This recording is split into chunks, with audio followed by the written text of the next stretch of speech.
আমি এখন আছি কাহালপুর মোল্লারহাট ফকিরহাট ফকিরহাট। আমরা গাড়ি সমস্যা দিচ্ছে আর গাড়ি এই যে ঠেলে নিয়ে যেতে হচ্ছে। দেখা যাক ঠেলে নিয়ে আমরা কতদূর যেতে পারি।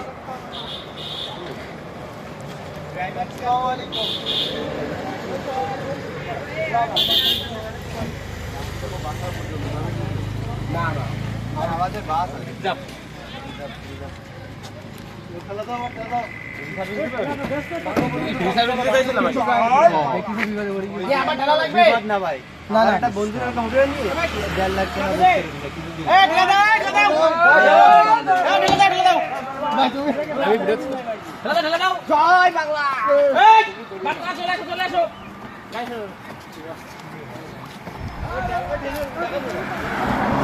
হ্যালো গাইস, আজকে গাড়ি ঠেলে ঢাকায় চলে যাবে।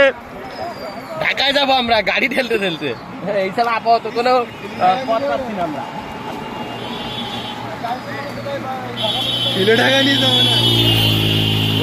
অবস্থা আমাদের মনে হয় আমাদের গাড়িটা ঢাকা